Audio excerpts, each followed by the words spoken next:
J'en appelle aux hommes de Dieu, nous devons ranger nos Bibles, tous ceux qui sont dans le tiroir. Il y a aussi la musique, mais moi, ce n'est pas déjà un pasteur. Mais c'est que l'homme qui est Christian, qui et qui est Dakumuda. Est-ce que les gens comprennent que nous avons une part de responsabilité quant au social de cette population? Noël, il y a Noël. Talanga frère, on a bien portant. Donc tout va bien, santé va bien, nous sommes tout est bien. Avec Jésus-Christ, l'élévation est grave. Il y a un homme qui m'a placé au Komana. Donc au douter, on ne peut pas leur demander que douter. Les années mais aussi assez à Kala, donc voilà, Dakumura ce qui fait la gloire du monde, c'était un homme à femme, plusieurs femmes, pas plusieurs femmes, plusieurs concubines, Mbali Moro ya Mbulu, Kindumba, ya Okota Banda kwa Nganga, Okota Banda kwa Kisi, Okene Babene, Simba Bakisi, ya Vodou, Dakumura Mutwage Bambetenge, Kometa ba kilomètres à pied Mbetenge parce que vous savez, quand c'est les et Belé, il y a comme on a eu une image à l'église. Mais il y a l'occultisme. Tout en chantant Jésus, Jésus sont dans l'occultisme. Tant qu'on a basal nanzambe, on a basangani. Basali nanzambe, on a basangani. Basala pela bonzambe. On a structure, pardon. On a structure. Fédération. Congolaise Église chrétienne. Prophète de la nation de Nile, ça c'est pas naïo, tout c'est pas naïo, à sa présidence. Moi, story à la carte Dubaï, story à la carte Dubaï.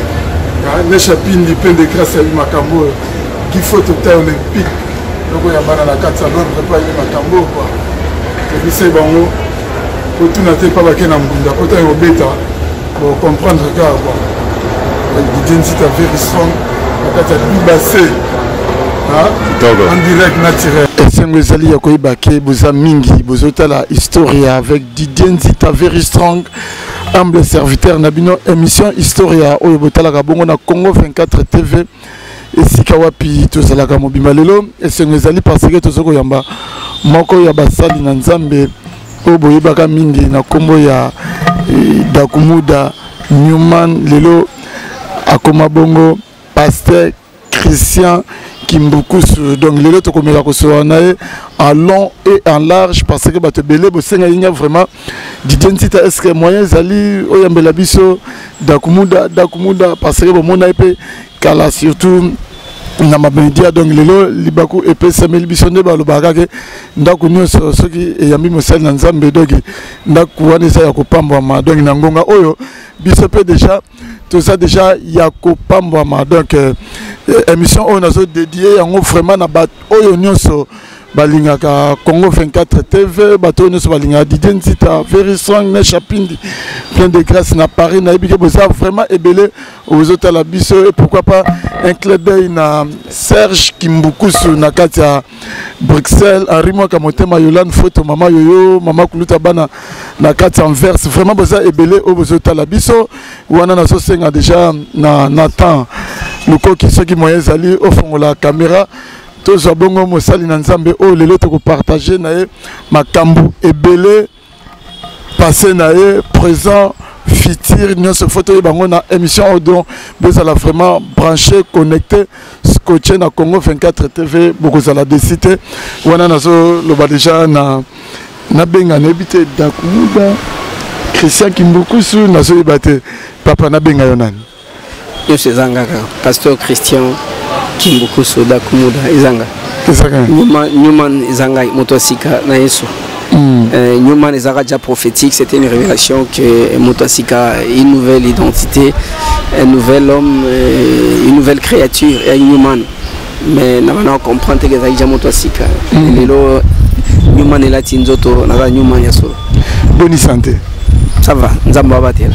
Avec na moni on a cette na okuta yo tamsusu ofana mais na moni toujours on est injouable. Non, na Yesu ba be barate. Jamais soyez là à moins qu'il y a pour de vrai, mais soyez na bonzambe pour de vrai. po nzambe mo nta comme ça bato kitoko yemo nta kolisa bato yemo nta comme ça bato mo bange yemo pa garder moto jeune en forme et peut faire moto force donc nyoso za nzambe biso tozali ba produit bikeramu ya nzambe donc yende mta pesa biso nyoso tozanango alors soko yepa na yena bosolo jamais égobeba. Mais est-ce que l'homme qui est Christian Kimbukusu et qui est Dakumuda? Mais Dakumuda est un artiste, qui est artiste qui a fait la gloire du monde. Qui a fait la gloire du monde, c'est là qui est Sengwe Mukili. Tezaki Yanzambete parce que Moussala Manorosa les aki pour la gloire Yanzambete et pour la gloire ya Mukili. Bon, Dieu avait permis. Nabide Nzamba Tinenga mais a permis parce que Nzamba des fois permet à Maramsus on doit comprendre comment Nzamba permettre mais Dieu avait permis. Donc voilà, et Dakumura Moutas qui fait la gloire du monde, c'était un homme à femme, plusieurs femmes, pas plusieurs femmes. Plusieurs concubines, mbali moko ya mbulu ya kindumba ya kokota banda kwa nganga kokota banda kwa kisi okene ba bene kusimba ba kisi ya voodoo Dakumura ya muto ake ba mbetenge kobeta ba kilomètre à pied mbetenge parce que vous savez quand c'est exagéré c'est ça mamno ba bi za solo on a mboko plus de 80 millions d'habitants. Plus de 80 millions d'habitants. Donc parmi les 80 millions d'habitants, Didier, Obi Dakumuda. Là on prend Obi Dakumuda. Donc, la carte est une poche qui est née. Faut que Magamou fasse un assimano. Ok. Faut que un assimano. Donc, au Bimisipe Moutou, au Bimisipe Moutou, Narata Congo, Bimisipe Nino. Et ça, derrière le principe de l'avoir n'a que deux sources. On gagne soit avec Dieu, soit avec Satan. Et moi, comme je n'avais pas Dieu, je ne connaissais pas Dieu, je gagnais avec Satan. Tu vois? Voilà, si on a Dakumuda, on a Dakumuda, on a Satan, pouvoir, on a Satan. Mais ça m'a permis, malgré que Nzamba avec Onganazali, mais ça m'a permis parce que Nzamba Salam Natanaï. Il y a un Dakumuda, Zay Mutuazo, Sala qui vit à Lolendo, Viona Lolendo, mais du moins, Nazaïka Mutumalam. Dakumuda zaki mutu malam pana botama mutu malam. So comment on a Dakumuda? Et où t'as? Bon, comment Dakumuda na batowe bakatsaki pon babenga Dakumuda tilelo. Comment Dakumuda na zonga nda kwanga ti. OK. Zanda mbapesa nda kwanga ti. Comment Dakumuda eza comme moko na zonga jour ya concert moto betara na lokole ensuite. Ils aura duel l'avenir raconte le lokole ensuite. Duel du siècle. Donc ezaki na Lemba et Kabwani. OK. Alors, jour ango ngana bisi ba membre ya groupe nanga ya comité ya groupe na si bonga bité botika biso to banda bamba no banga to banda te so to ba ko lever les rideaux bamba obeta ba ole kabiso ba bité botika biso to banda on prend alors bo ba ope ba croire nanga ba Tony Musungu ba Malko Kakila ba Lenganga bangoni surtout ba croire nanga mote sike zomi bango na tezo bazana moka ni sika bazalelo akroa kinanga babito to tikela lo yem dazo conduire groupe to tikela ekar alors parce que tant on les comité le rôle kaka net ba équipe va vite le comité m'dazo décision tant comité a décision botikaye bon ya ba ni to ni ba to ke na concert en to ko mona to be da concert wana na biso ba ki plein à craquer kati libanda likolo ba mir batakati. Parce que tant que tu continues to beti, tant tu vas beta, maman on a eu inspiration, moi on a vu que tu peux la musique moi à Sainte à Kimboka, tant que tu musique à Sainte à Kimboka, maman on a mobile, tant on a bien parce que on a mobile malibanda, on a mobile malibanda, on a bien la mission mission na bola nanga, mobile malibanda n'est libanda sale, ma mission na bola nanga, maman on a aussi la public na beaucoup de la sim. Ça va encore beaucoup de la sim, beaucoup de la sim. Ambiance wana essaie de beaucoup côté beaucoup bien, tout mobile malaba.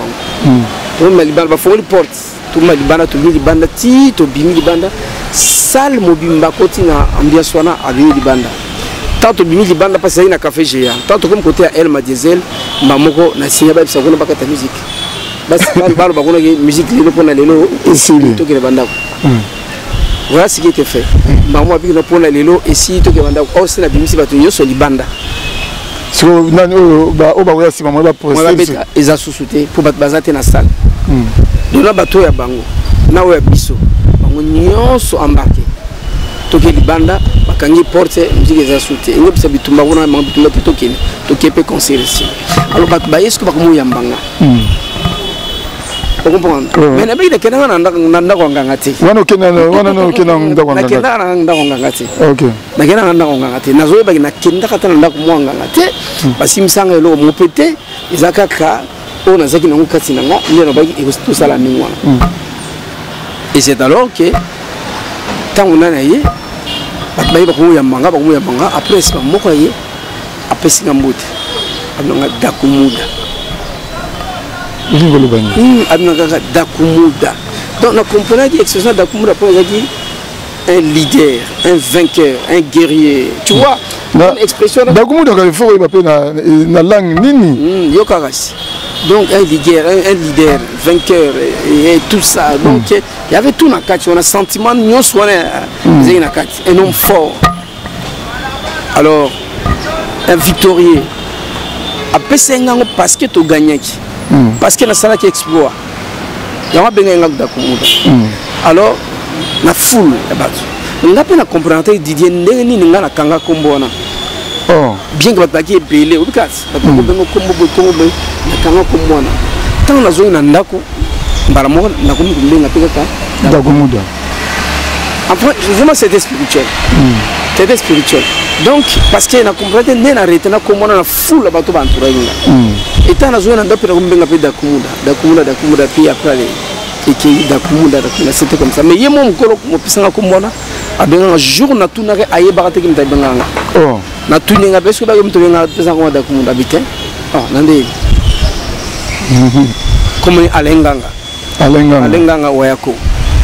En France. Qui va être un peu dans comment on a là de ça comme bleu comme ça, mais ignorance spirituelle. Non, Alain Zagana est un homme là, un jeune, bien, Baramavaki, ce que tu as baraté. Tu vas mon bakisité. C'est quoi, Christian Kimbukusu? Le Christian Kimbukusu, c'est moi. On a botamaka, on zamba tindaka. On a botamaka, comme on a botamaka, on a Christian Kimbukusu, comme on a la famille. Je suis de la famille Kimbukusu. Nous allons troisième, nous allons fils aîné, la famille Kimbukusu, sur 18 enfants. Sur 18? Oui, le fils aîné. Donc, vous allez troisième, fils aîné. Nous allons troisième de la famille, et puis fils aîné de la famille Kimbukusu. Ok. Et donc, les prémices de la famille Kimbukusu, les chefs de la famille. Il y a beaucoup quoi. Et à Koutsim, donc, les chefs de la famille. Donc, voilà. On va nous marquer, on va voter à répéter. Les années 4 ans, on va voter. On va bébé ça, on va comprendre qu'il y a un chef. Sur 18 enfants, on a ce bazar na bango. Oui, Bazali. Mon papa n'a biso, paix à son âme, à Koufa déjà, paix à son âme. Mais c'est pour le moi, on a biso toujours. Avant, bananga, bakokundanga ite. Et puis, on a okunda mwana nanga mokote. C'est ce que notre père disait. Nakokunda mwana nanga mokote. Et voilà. Et à Koufa pe atika okunda mwana na mokote. Papa banalo bana biso abi neni ngana boti mwana na bengisi na mokili. Na boti mwana na bengisi na mokili. Là ce qu'on a kundaye. Comment na ko kundaye avanga. Papa ne sabalo toujours qui tout kendena c'est l'ordre d'arriver. OK. On comprend l'ordre d'arriver ngana yali busona bino na keli busona bino. Bino bona ngana si. Jamais na ko kunda mwana ngamo de mon vivant. Et papa ne sait pas qu'il a kunda mwana na moti na gloire à Dieu. Maloba mokili kelema na liloba. Ya on appelle ba genga dina zawa. Ok, kasi lelo toloba pasteur, évangéliste, frère kaka simple, en fait Christian Kimbukusu Dakumuda Newman et le connaît ça là pour le moment. Mais lelo pour l'instant naza na musena nzambe lelo nzama benganga na ministère nangai. En fait, ministère d'appel, un ministère évangélique. Ministère évangélique, ministère d'appel. Mais Nazali, pasteur des fonctions. Vous voyez, pour être la comprendre. Donc, ils sont prophètes et apôtres. Nani, bisoyoso, tous les rababat, papate, Nathan Onzambe à Lingilaka. comprendre à côté ça yo musala et roba la pampate et tout en étant pasteur, tout en étant docteur, tout en étant évangéliste, tout en étant prophète. Donc Nzambe a péché charge mon responsabilité mon yaro dans l'église, au camp église, au battre la pampate et tout ça. Donc voilà, donc dans le ministère je suis évangéliste de ministère. Donc aujourd'hui pasteur Christian Kimbukusu Newman de Moutouassika. Ouais. Donc église Pesali Bosanganaka aux autres il y a des années. Oui, tout Sanganaka. Ateyaka ndamo sala au grâce mukomso yotala omona esika za koteya par la grâce de Dieu. Et mon ande musale samsanza salima. Je pense que OCP là. Comme ce bolinga poko maka makope musala nzambe. Parce que on bien makasi makamna solo là on lengi makasi qui au batetenga pena ko mananga pasteur. Mais malheureusement on ne devient pas pasteur dans les parcours et vie, mais babota makande pasteur parce que c'est un ministère au Nzambe après sa rabison avant même que to botama. Comme ça la Bible dit qu'il nous a pris comme des esclaves, comme des captifs à même sur les colonnes d'après ça les uns comme des pasteurs, les prophètes, les apôtres, les évangélistes, les docteurs. Donc voilà, et ça comment on te pose à payer la pasteur, to parce que ou même la sac, to parce que au lingi ko sala. Ya mone bele ba kota na katia, musala on a loyenge kandi on a parce que quand c'est ça kopa mbongo, ba on est bele mon bazo mama kamanza mais na mabe bazo bebe c'est belé. Et belé bazo bebe ça parce que ba ko supporter ba ko supporter parce que eza au côté na kata mokili. On a monde au Satan alors veut makasi. Alors ceux qui osali la bunzambe te, au bengamate facilement au betama. On peut un peu comme ça n'importe quoi. Ça n'importe quoi. Et ça la curiosité, na moni chemise olati, ba comme union sacrée de la nation. Eh. Miss Magasi. Nini explique-moi ça. Miss Milaye. Union sacrée de la nation. Ils allaient structure au ngana kokamba. Ils allaient structure au ngana kokamba. Union sacrée de la nation. Ils ont institution au ngana kokamba. On est politique ou bien il y a une expliquer puis c'est parce que tu comprends union sacrée tobi si que bateau union sacrée ming bateau bazoko soutenir chef de l'état to bazana ba pro chef de l'état Félix Antoine Tshisekedi si que union sacrée il y a yona il y a côté Nzambe bonzambe ou bien côté en fait union sacrée de la nation. Ils allaient institution créée par les serviteurs de Dieu que nous sommes, par les différentes forces vives de la nation, les différentes forces vives de la nation, tout sangana qui n'est au créé qui institution Oyo, Union sacrée de la nation. Le président de la République, il a parlé de l'Union sacrée de la nation. Il a donné une vision sur l'Union sacrée de la nation. Et il s'est limité là. Vous voyez, à se limiter car on a l'Union sacrée de la nation. Mais alors maintenant, qu'est-ce que signifie l'union sacrée de la nation? Biso bato na lito spirituel. Tu comprenez que non, ezana makamoko sikaye na mboka. Vous comprenez? OK. Nzamba l'équipa ya muto alingi pote apesa message na ye. Le message est pesa maine. Alors nous on a récupéré le message. Tu vends total. L'union sacrée n'est pas un camp politique. Bah comme c'est que le camp politique mobono camp moboye politique ne autour basikoyo on dit union sacrée ça camp politique or union sacrée ça camp politique biso to comprendre que union sacrée c'est un nous NOUS c'est un nous debout unifiant c'est un nous c'est un esprit qui ramène l'unité d'un peuple dans l'amour du prochain, unité d'un peuple dans le travail pour le bien-être de sa nation. C'est ça, c'est une nouvelle façon de gérer, de gouverner. Donc, l'union sacrée, c'est la participation de tout le monde, chacun dans son domaine d'appel. Donc, on a dit dans le domaine de la presse, aux hommes, la carte union sacrée de la nation. Donc, il faut participer pour le développement de Mboka Oyo. Donc, la carte la presse, le message, on appelle leader d'opinion. Donc tout le monde devra participer. C'est la participation de tout le monde, chacun dans son domaine d'appel, selon ses capacités. Il est membre de l'union sacrée de la nation. C'est cette union sacrée de la nation que nous avons créée.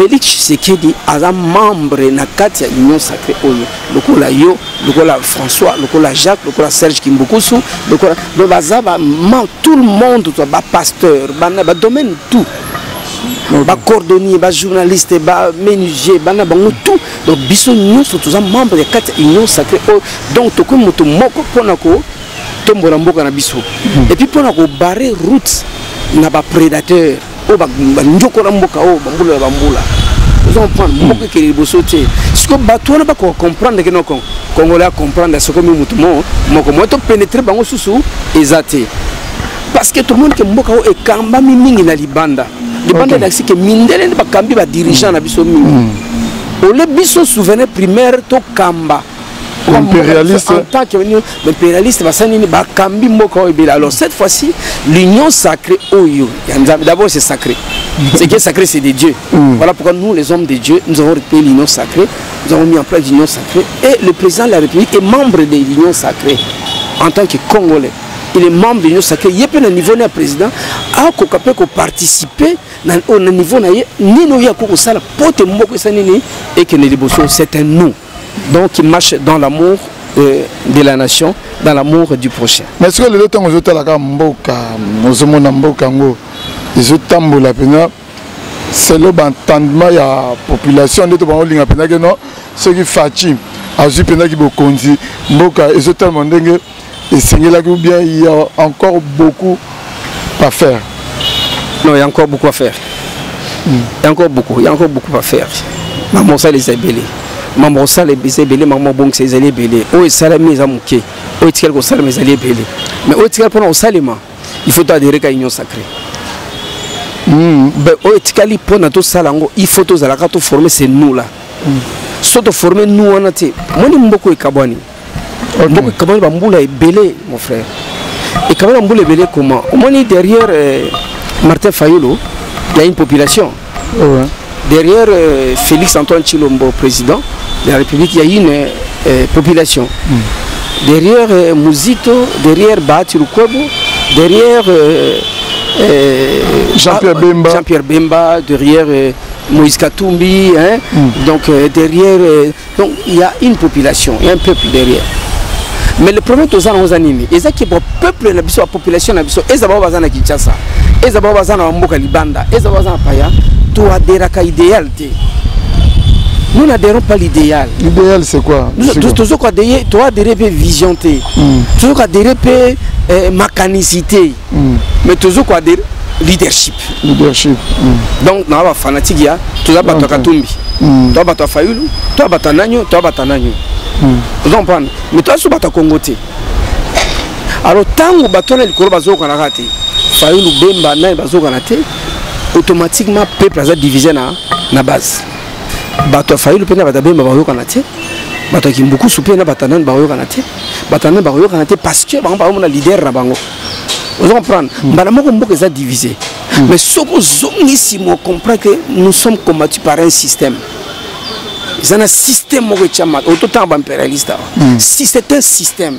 Alors le système on a pas mécanisme moko ba chana na terrain pour comprendre nous a passé que bitumezo ya biso ezo uta na batumobo bitumezo ya biso ezo uta na batumobo basangana pour batala ndenge nini nkita oza na Congo et koki jamais ko sala que Congolais à comprendre o yazali puis à comprendre o mboka na ezali ce qui te biso to se retrouver sous sauté alors bacha ba mécanisme moko ya grave ya danger pour que to ko yo kanate bande ba panzara biso mais kasi lelo par basal na nzambe ezanini parce que tout le monde déjà lelo même ba confession religieuse bazoko quand même koyo kanate pour na seni tant que mona keno batu na nzambe o baza censé lelo bazala koyo kana pour ba trouver tant solution moko pour na problème ya seni mais ti lelo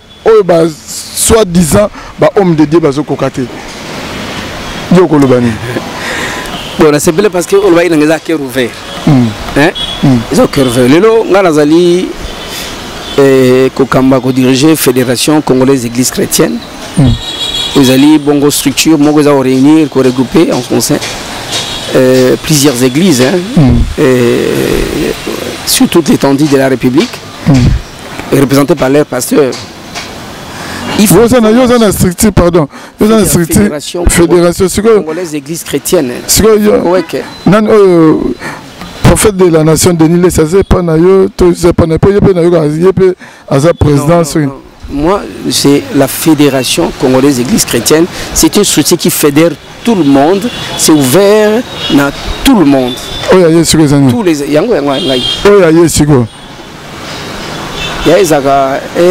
et c'est sûr. Ceux qui. Oui, non, attends. J'ai sais qu'il y a RSC Zali, il y a Denis Sara EEC, je crois. Vous voyez, EEC, je pense, je crois qu'ils ont. Les associations, on peut en avoir autant que l'on veille. Tu vois? L'association, autant d'associations, Moutaza libre d'adhérer autant d'associations pour se retrouver dans la 4 association, dans l'objectif aux associations. On n'est pas obligé aux associations. C'est comme en France. Quand on a nous en poto, l'association est ébélée. Quand l'association par rapport il y a objectif, il y a vision, on adhère aux libres. On comprend?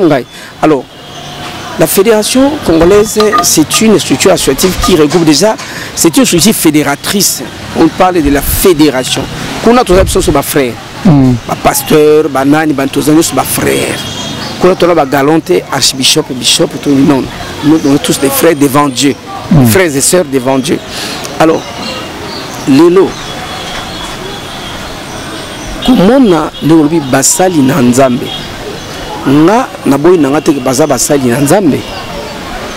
Alors faudra-t-il aussi comprendre tant que basali nanzambe on a basangani basali nanzambe on a basangani bazala pena bonzambe parce que là où il y a l'esprit de Dieu, là où Dieu est, je ne suis pas en train de compter, c'est là où Dieu est pour de vrai, là où les adorateurs se réunissent, la solution. C'est automatique, ça vient directement.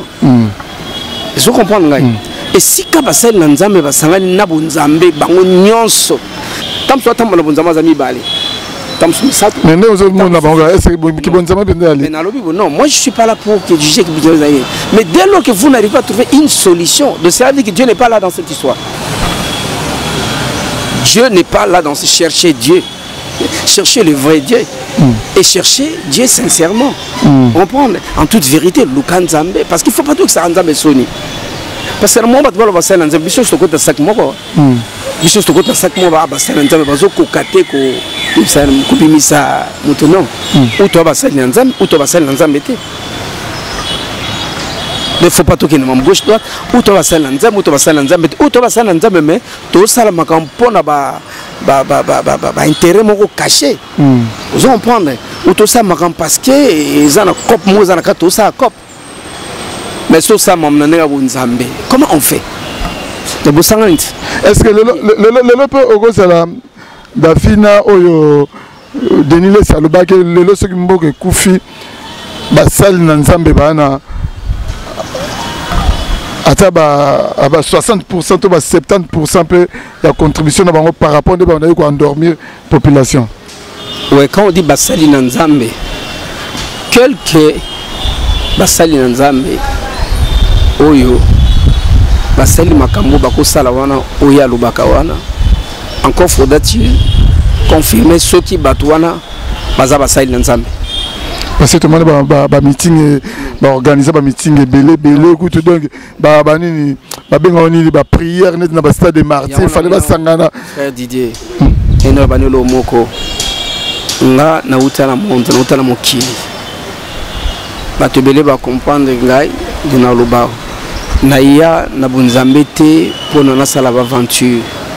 Na ya na mwanzambe te pour na soutenir l'aventure. Donc je suis là pour rendre hommage à la vérité. S'il fallait que natika la l'aventure, il fallait natika la côté nazalaka, na sala aventure nanga. Alors, soit on est serviteur de Dieu ou on ne l'est pas. Mais na Congo pas si à Congo zalini tout le monde azamosali na Nzambe. Mais Nzambe le monsieur beaucoup reconnaître bango da ba fruit na bango. Je ne suis pas là pour autant mututel.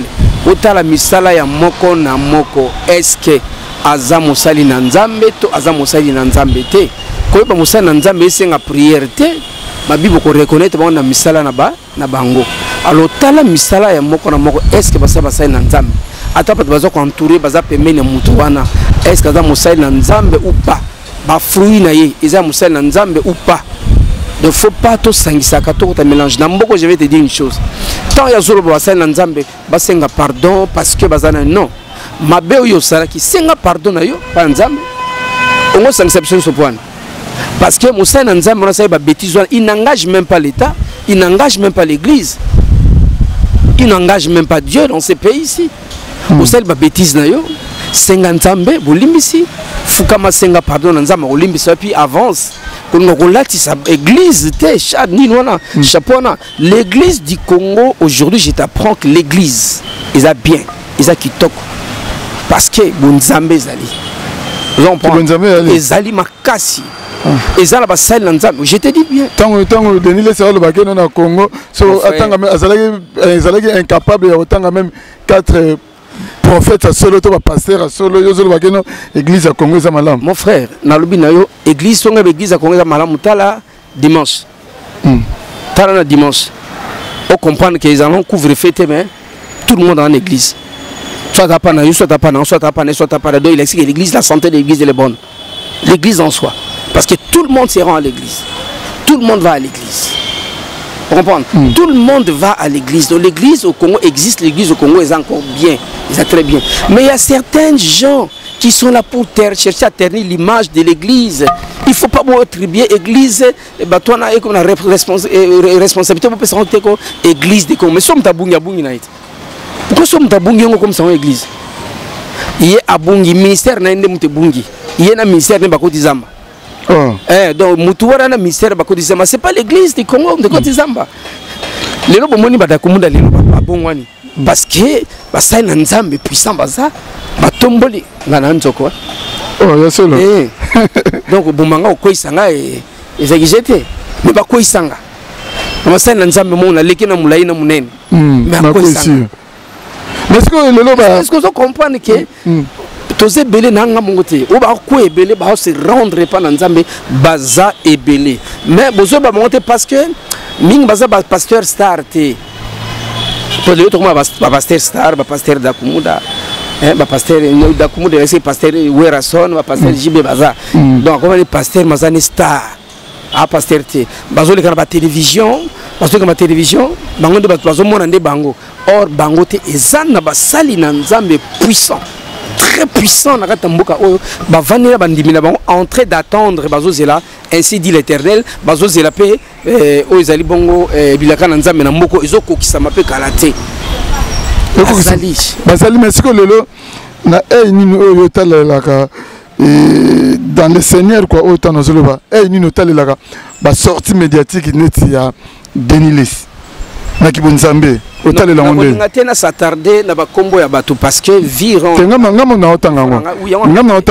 que na moment on a je ne prends même pas le temps vous comprenez ya mulandela ka makambo o wana o nazomo kino ezana ngoko na litoma monte par ngai je prends pas une minute de regarder tu vois na kota ile msuka titre le koto Nathalie boyena bombara moko début na ngoje na une bon ça on zappe il y a rien de bon si on a on ba titre pas la même ba flash on a quand je vois je dis ceci nga tant on a moni loko za li tomate non on a la na jugeant pourquoi je dois faire passer mon temps au fond dans la prière devant les rochers dans la prière te pona va na ka pona na Hollanda natalaka alobi nini sorti na ndenge non. Non, ça, j'ai pas le temps. Je n'ai pas le temps, si vous prenez ma bête. Je n'ai pas le temps, vivre ma responsabilité dans Zanango, vivre ma charge dans Zanango sur le plan spirituel. Je n'ai pas le temps parce que par une fois, deux fois, mon nom m'a bé. De l'axi qui est éthique, je n'ai pas le temps à Hollande. Vous comprenez? Et puis, tu as capé, tu dois arriver à lobby boy, à lobby à Salibo. Non, attends. Est-ce que j'ai le temps à Hollande à lobby boy? N'attends pourquoi? Donc je n'ai pas le temps de juger cela. Laisse que Dieu nous a béni. Voilà un peu ça. Voilà un peu ça. L'église en soi, je voulais recommander une chose. Je ne dis pas que, comme je dis, l'église, la Congo est bien. N'habite que tout va bien. Vous comprenez? Parce qu'ils ont ma campagne à Rubongista. à niveau de l'église. Surtout dans l'église, vraiment, babi et belé. Non, babi et belé. Nous avons plus de 40 000 églises. Et ça, Abi, ça a combien d'églises? Pour la deuxième fois, Sextap, mais Michel Baken. On a posé une question. Nabi, hein? Moi, je suis pasteur. Mais attends, non, pas pasteur, tu sais. Ce qui moutou, nasi n'absolu comme on dit, on a mis ça là-bas, on a bambou malabon. Et belé, bazo, il y a comme on a yesu, bazan a yesu, tu sais. Bazo, tenir image à l'église. Mais basi, ba côté l'occultisme. Tout en chantant Jésus, ils sont dans l'occultisme. Ils sont dans la magie. Ce ne sont pas des serviteurs de Dieu. Ceux qui sont dans la magie, dans l'occultisme, ils ne sont pas serviteurs de Dieu. Ou on est serviteur de Dieu, on est serviteur de Satan. Alors, il faut pas qu'on va serviteur de Satan, on va serviteur de Dieu. Ça, c'est l'œuvre du diable, c'est même dans la parole. Balingi va tenir image parce que va envoyer Bango na Satan pour qu'il va tenir image à Nino. Bazo va force là, va pouvoir et pas na diable. Si ko ba sa ni ba sa belo mobo ebe sa image à l'église ne rozo rasiko si tout bien on a l'église papa nous avons plus de 40 000 églises au Congo jusqu'il y a une centaine ou même 50 pasteurs ou serviteurs de Dieu soi-disant oyo aux hommes ba sa la aventure mais plus de 40 000 églises ba vandi ba na aventure té mais est-ce que pour nini bozo qui ne verbe 40 000 ou anate parce que statistique on a besoin de ça on a fédération donc na Congo on a plus de 40 000 pourquoi bozo qui na 40 000 ba za penza ko tambola te ndengo yepa na ngao botambola pe na sala nzambe mususu botambola nzambe mususu boyeba qu'est-ce qui se passe dans leur église comment ça se passe dans leur église. Donc je pense que nous avons une responsabilité mais qui n'est pas celle au bazo golbawana au bon bolati sa église. Mais est-ce que le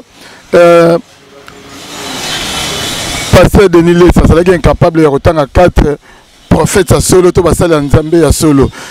Yo au non sur 100% peut-être 20% gaga. Même pas 20. Même pas 20. Bon, si on a peu exercice ali, est-ce que au temps là 5 pasteur car oyo mo pena ba frère o pena ba sala nzambe na ndenga ki solo apôtre Gédéon Kakesa o a gagné Ginga d'abord on a gagné apôtre pour Gédéon Kakesa en tant que pasteur David Franchi puisqu'on a la salara et retraite il y a 400 jours l'église naïe 400 jours de retraite l'église naïe félicitations oui et je vois le pasteur Théophile Kakesa troisième secrétaire général il y a fédération. Je vois le prophète Jérémie Boukassa qui a quitté Lubumbashi Katanga pour Kinshasa et 100 Rosana par an parce que Dieu l'a envoyé pour une mission pour la nation. J'étais de Sitio Diakat. Mais non, yo ozo linga siko batanga batu oyo ba vedettes. Ozo ka ba pasteur vedettes. C'est ce que je comprends. Moi j'ai 4 pasteurs non? Sérieux. Ah sérieux. Natangelo 4 sérieux. Oh baza plus de autant de 1000. Plus de 50 000 Wazali. Parce que tout le monde a une grande église. C'est quoi la grande église? Que tout le monde a un bâtiment. Ah merci. Autant de bâtiment. Mais merci pour la réponse. Merci pour mon bâtiment. Merci pour la réponse. Oui, parce que vous la réponse.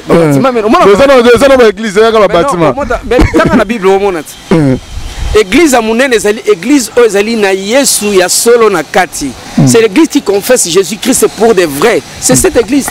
Nous avons lu la Bible. Je n'habite pas dans les maisons faites de mains d'hommes. Dieu n'habite pas dans les maisons faites de mains d'hommes. À tout moment, on a marbre, na or, na cassiterite, na diamant. Dieu n'habite pas dans les maisons faites de mains d'hommes. Il dit, il habite dans l'homme. Ne savez-vous pas que votre corps est le temple du Saint-Esprit? Donc, église, peu importe où vous allez, à ta place, vous allez avoir. Surtout, Beleli Nzambe na bo solo akiti. Il y a qui t'a par son esprit. Attends, d'ailleurs, la première église, c'est l'église de maison. Église de maison. Donc, église à Makas, vous allez comme ça, église à solo. Quand vous avez la Yesu na bo solo, église ya Nzambe nene ya kusakanite ngwana. Quand tu as un bâtiment, tu as une église à mon été. Ndakuna yo pe 4 moto mais église à mon nene ma. Mais on a baligablo kaka. Waka pendant le non monsieur Zali surtout ne mo azo atonga yo yasuki wapi. Landela tune mo atonga église azo wapi. Bandimi ba kontu ba imkoni ba koza imkoni azimbo ngoteni.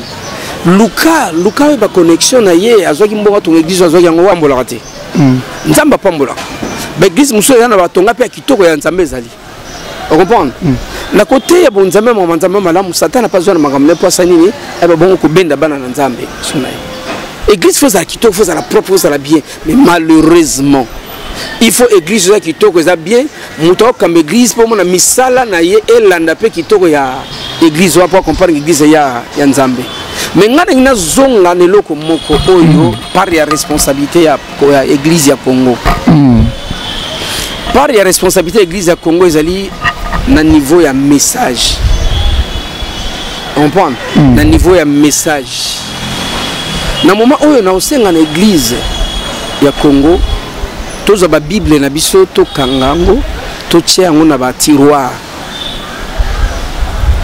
toza ba bible na biso to kanga to tcha na tiroir to ranger ba bible rangeons nos bibles dans nos tiroirs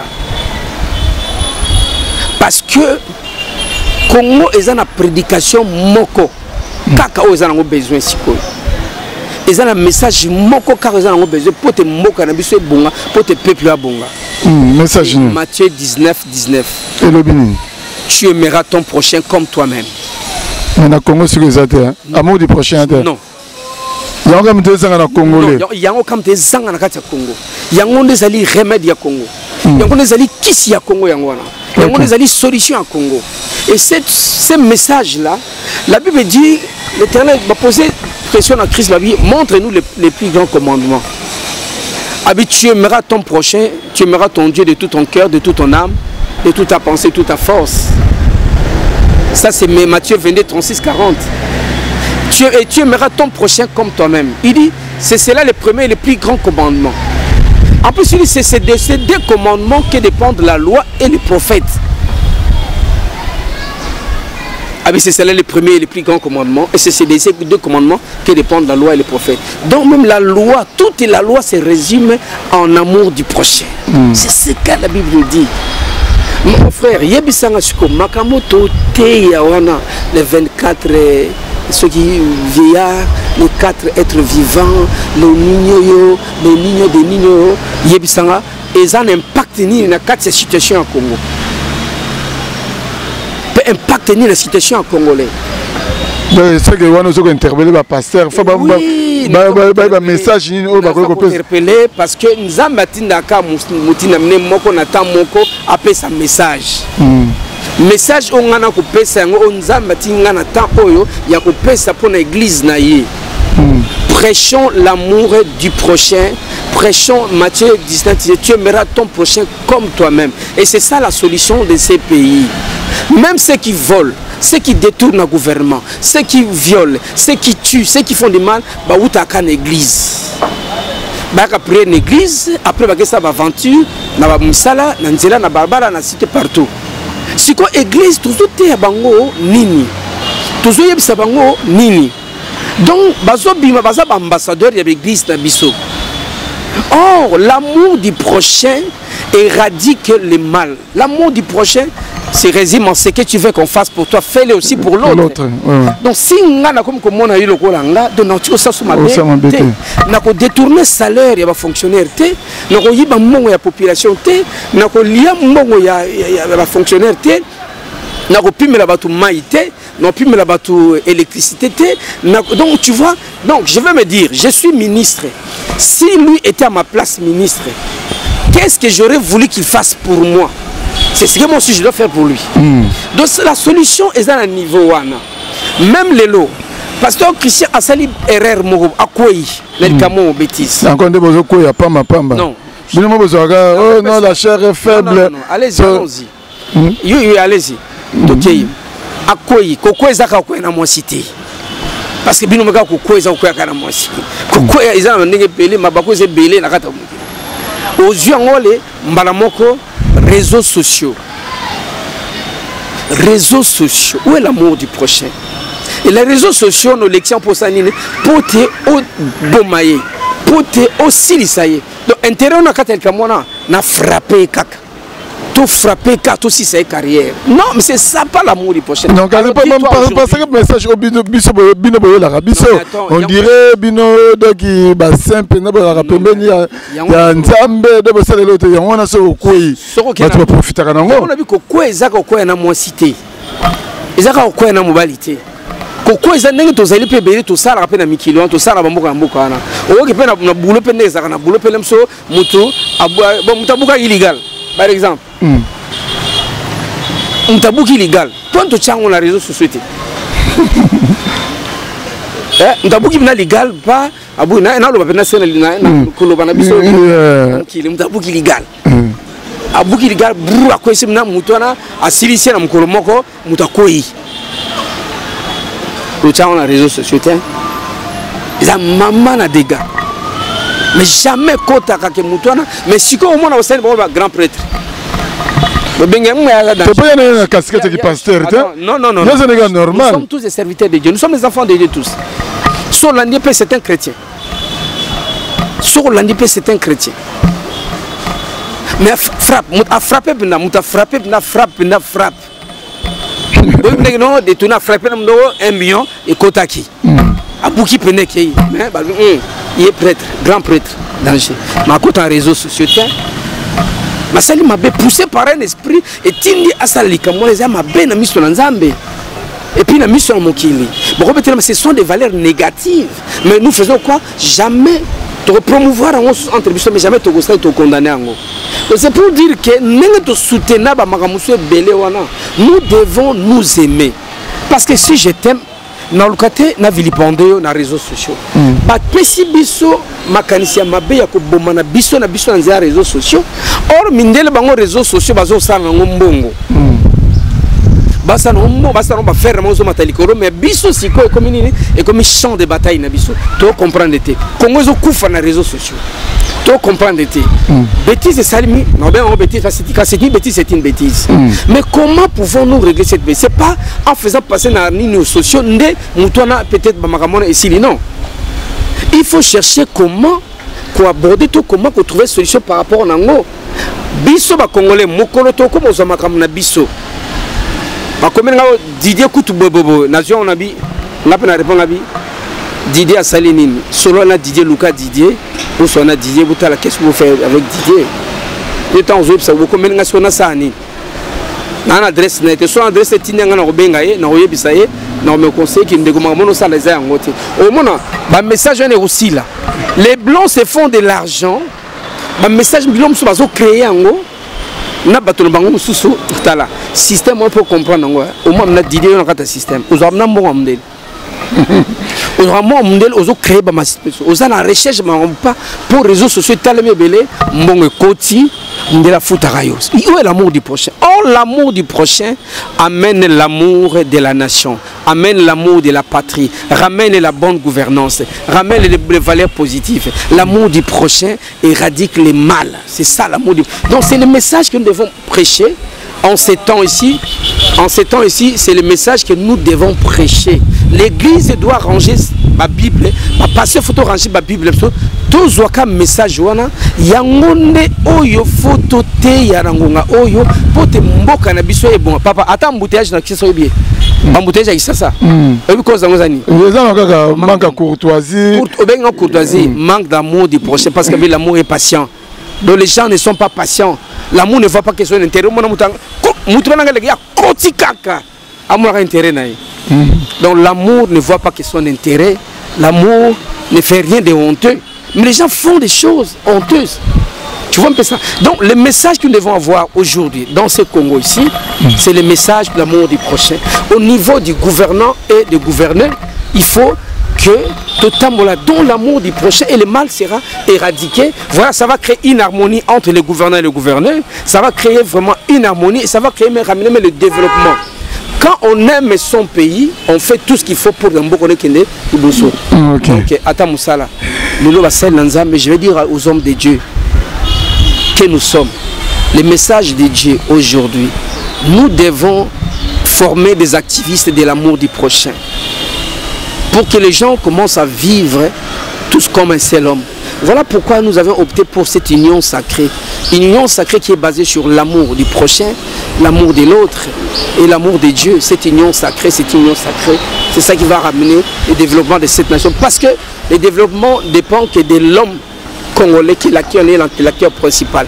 Donc, tout ça va Bible.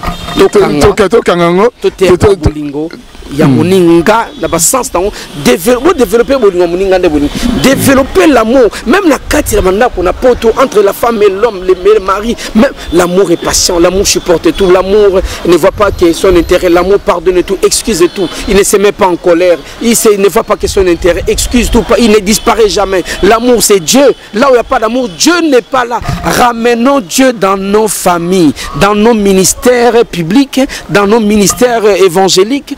Ramenons Dieu à la présidence de la République. Ramenons Dieu. Ramenons Dieu. Ramenons Dieu donc.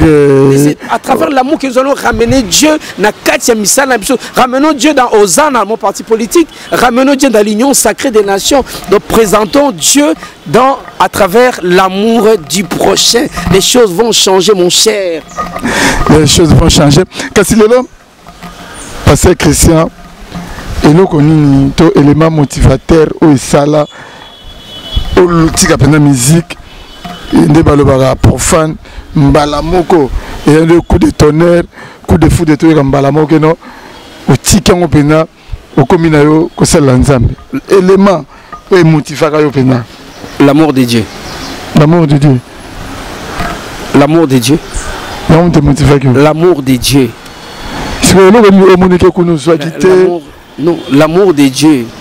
L'amour de Dieu parce qu'un jour, côté yanga. C'est pas ça non côté yanga. Musa nanzambe moko ay côté yanga. Ala kisinga que naza ekelamu ya Nzambe. Et puis nazali épouse de Jésus-Christ a racheté ngai natalo ya munene makasi. Alors en tant qu'épouse, tu sais, mais quand on aime, la première caractéristique qu'on retrouve dans la femme qui aime son mari, c'est l'obéissance, c'est la soumission. Vous voyez, c'est la soumission, c'est l'obéissance.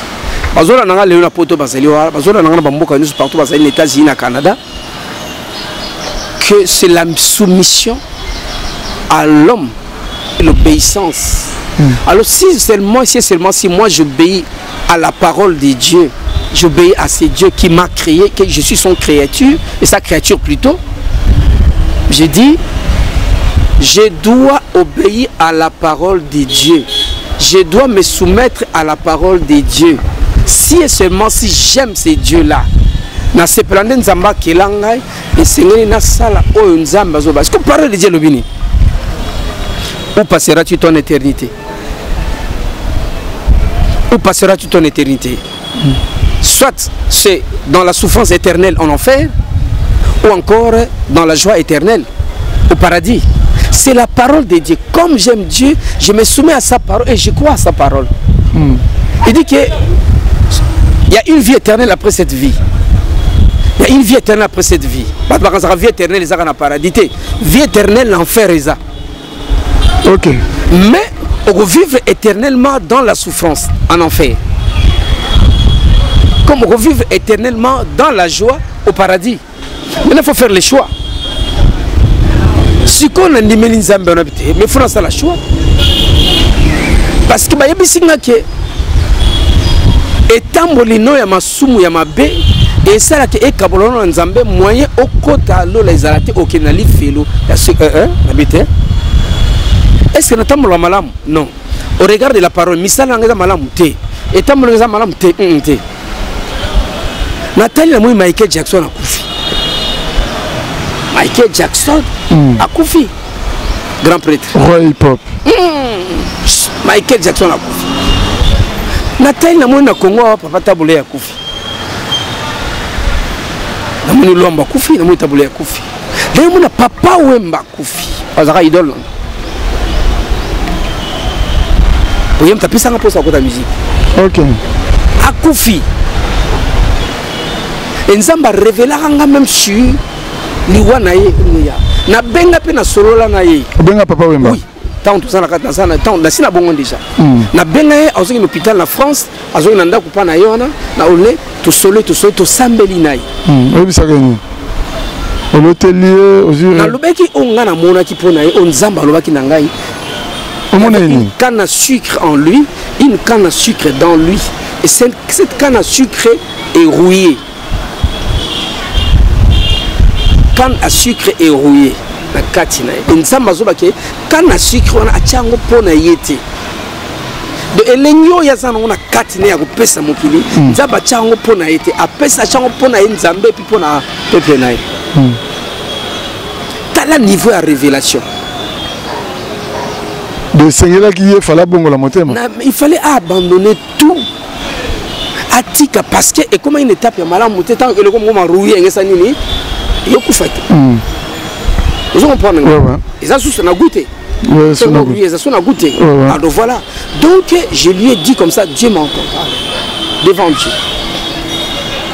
Na yebisaki papa manepsi papa parce que ça mutabana dinanga trop. Quand yebisaki réaction des alagini.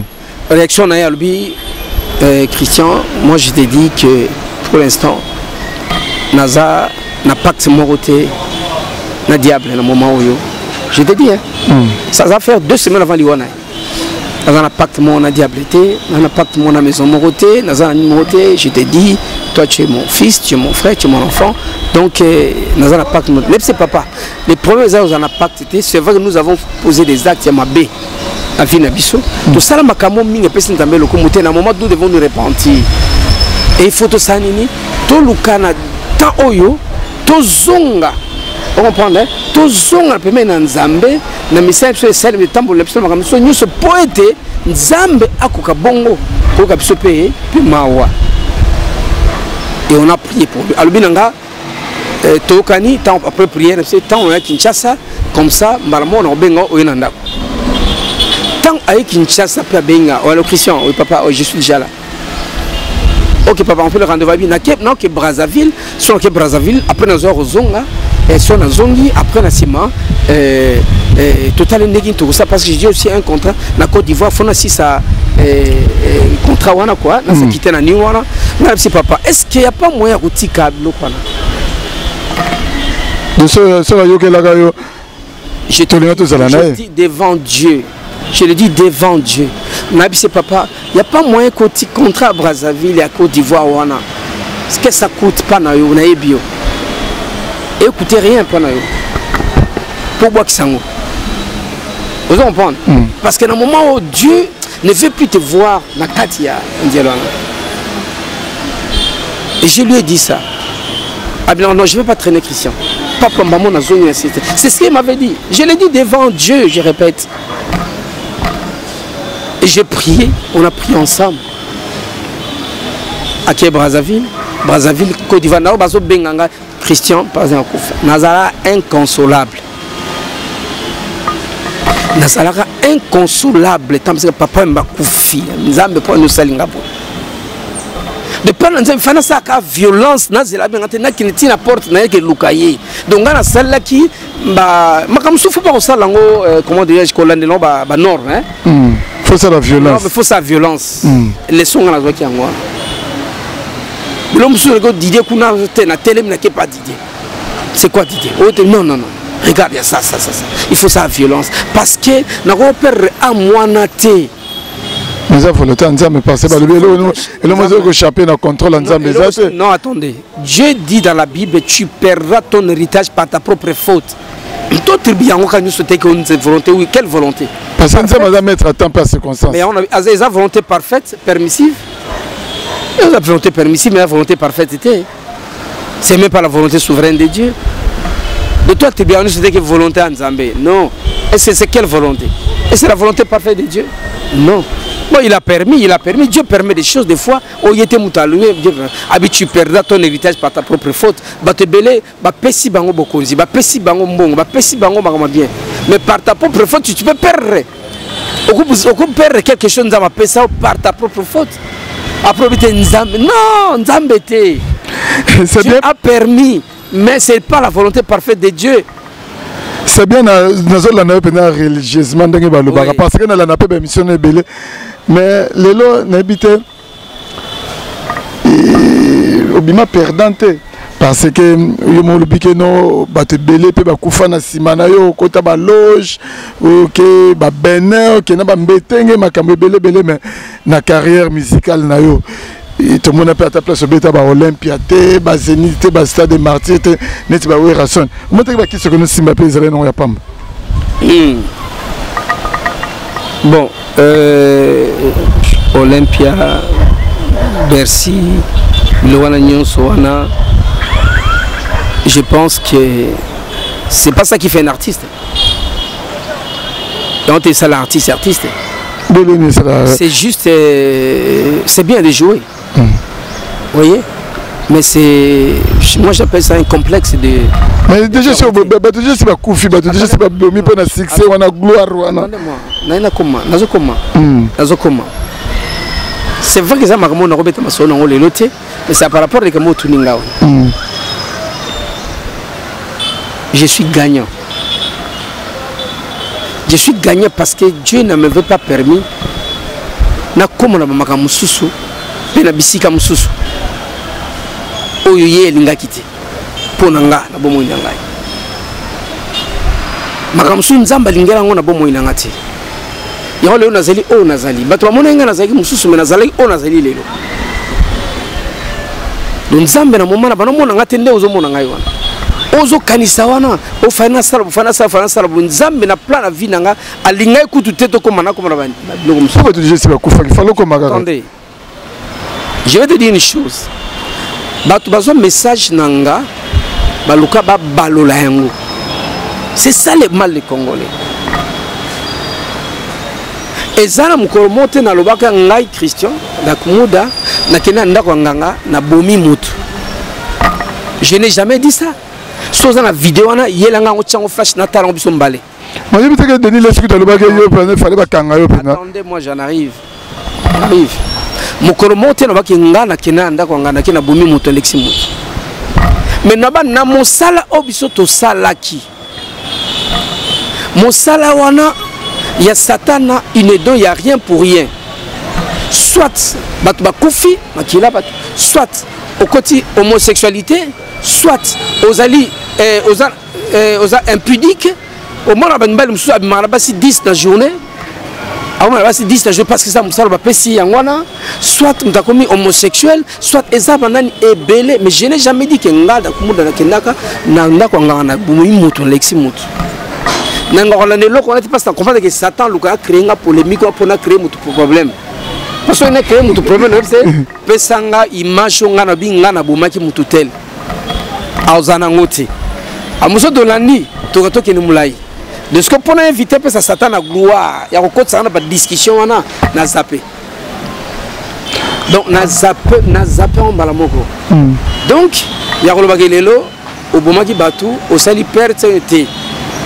Mais dans le Bible, en toute sincérité, en tant que serviteur de Dieu aujourd'hui, ce qui est dans le apesio biloko, mususu apesio akisi, apesio va pouvoir.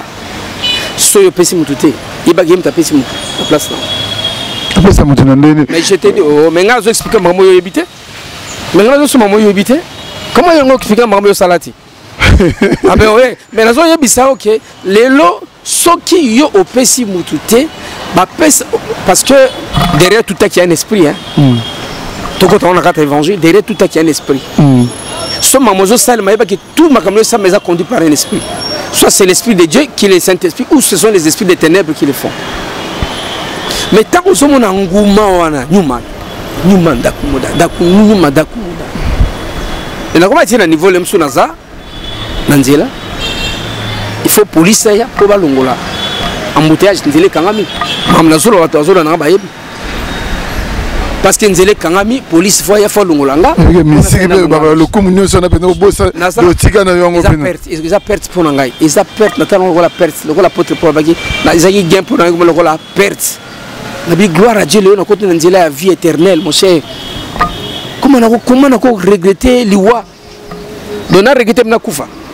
Donne les années regretté Nakufa ngaye, Natika Kufa. Fana sakana via kufa mais donne moi regretter kufa mais pesa metango yo zo boyo le bikeno o pesa bazote mais ngapena lana émission no monsieur le bikeno au pesa même bambongo moko travailler ou pas banganga au banon côté au revoir Kinshasa ko boka na ba rond-point pour quelle fin lana menga et comme la zo bano yangoyo merci pour rappeler non c'est pas parce que zo rappeler ngam mususu oyo mozo bimisango tant bazimbongo wana bambongo wana et qui va celle nango au bois qui bato ba monite monta lokoti enfin bois ka mone uti wa kasi mo yebi koto mais uti pa na ndako nanga et uti siki uti wana esika mabeti esika mabe parce que pouvoir les angate la ndanga yi pouvoir wana les angate donc mokolo pouvoir wana ndem zazo ba parce que ko jia biso pesa ka mama na ako ba ka pesa lekina yo o bouchete au sala au cadeau te au so pesa lekina o pesa mama no pesa lekina o pesa ka mutu wana ngabiso to linka ye wana frère okoningana te ouye moko c'est ça comprendre ce que na makamne so ba 5 mutu te jamais mais yo so ba no négocier na ba onde nanga ite nga jamais pourquoi parce que na comprenez que moi après c'est par rapport au ngana zaleli lelo na comprenez que par rapport au ngana zali parce que Nzambe merci Seigneur mon frère je te dis que Dieu il est partout il est omniprésent Nzambe azali même la royaume à ténèbres derrière notre côté en avant-hier Dieu azali même na kati ya royaume ya ténèbres Nzambe azali même l'enfer Dieu il est là Dieu il est omniprésent il est partout bon ndako ngana Nzambe azati même nanda ko nganga nzamba zazo mona nyos donc secret sont dans ça na mukile ba gazo sala ngoi moto au sala on place na présence ya nzambe parce que Dieu est omniprésent et le même Dieu sait que Christian c'est mon serviteur c'est mon fils c'est mon envoyé mais à un moment azana ko bunga mon peuple périt par ma faute de connaissance azana ko yebate azo mi yebate nzamba zo ba ke nazo mi yebate yango nazo ke luka gauche droite mais azo batela na grâce na ngolu ne azo batela ngai azo ko faire éviter nga makamu mususu nzambe wana yaona zo bana oke tangu nganga ona asali msala na ye yebake ye mutayebi ni na sali yo zo mona ka succès mais lelo honnêtement parlant quand je dis ça c'est parce qu'aujourd'hui je suis honnête ndela zo te makamu mutano sala wana c'est que batwa kufaki oka c'est que batwa kufaki te bati na to boka bombongo wana tane comprendre connaissance na kote après ko baracha ils ont racheté milima batu et on me succès zoya c'est que milima batu yaki et c'est que na katuana tu vois na temps on a tikala jamais qu'on réfléchit nous voilà mais après avoir causé maïel et sikabi la connaissance de la parole amène les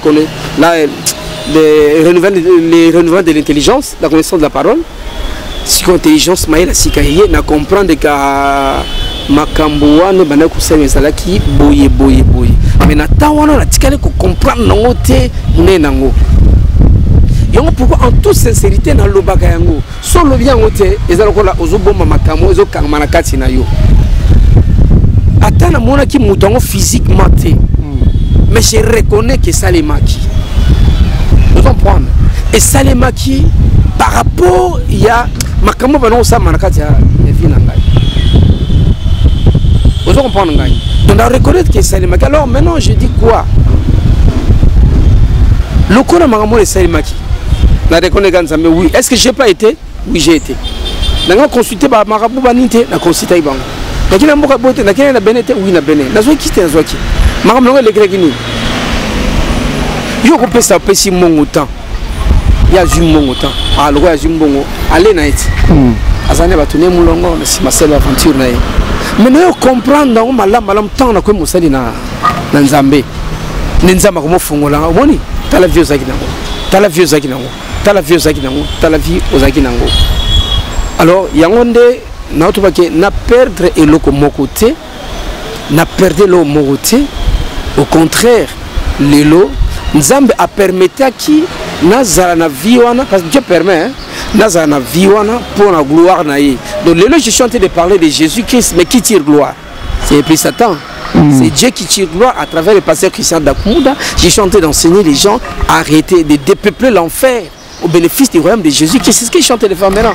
Mais ce que le loba signe surtout la musique au babenga bongo profane pour y bakeno muto succès à ça ah ça succès nzambe teza pena akenege pa ba kenege ba Benin akenege ba Nigeria akenege so ba signe ça la non oui ba non ngote oui ba non ngote oui ba on te passe ça blom ça ils a caché oui bah non mais yo net yo boy le quoi déjà les gars à côté kuna non mais nabi on savait pas le barakati na yo oui bah ngote mais le mala muzaka nabi oye ba bango na misala na bango et en plus de ça on va que musala ils auront de gloire na nzambete ils ont nzambete ils ont satan ils auront de gloire na nzambete.